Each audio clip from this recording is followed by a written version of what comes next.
Hey everyone, today in this video, I'm going to walk you through common dock maintenance for your Ecovacs Deebot T50 Max Pro Omni.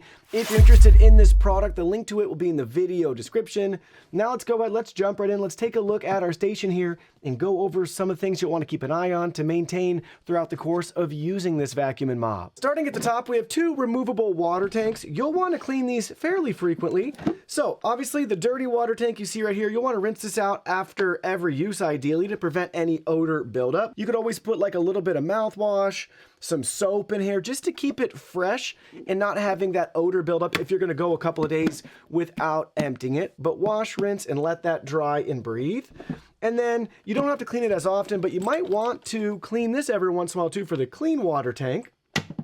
But they're very simple and straightforward to rinse and clean as needed. With the tanks removed, you can keep an eye on, I believe that maybe is a drip or drain hole right there, as well as these three ports for water, just making sure they're free from any clogs or obstructions. Moving further down at the middle where we have the Ecovacs branding, we have a little arrow here that we can pull this cover up and out of the way.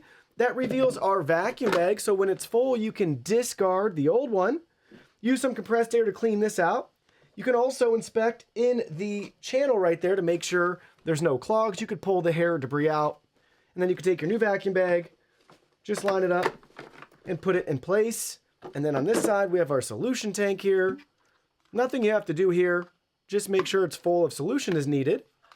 And you could wipe down that area if you really felt like overachieving. And then further down, we have our charging contacts and a sensor suite here. So make sure those are free from any obstructions. You can wipe them down. We have our vacuum self-empty channel here. Same thing, you can just reach in, visually inspect, pull out any hair or anything that might be in there. And then our tray is removable, and this is washable, so just gently pull it out. And this whole top section comes out too, just like that. So very easy to rinse both of these off as needed. And then it just snaps right back in place. And then you can visually inspect down here if you want to wipe that down occasionally, and same with the ramp. But that's it for the station. It basically takes care of itself. Just a couple things you want to keep an eye on over the course of time.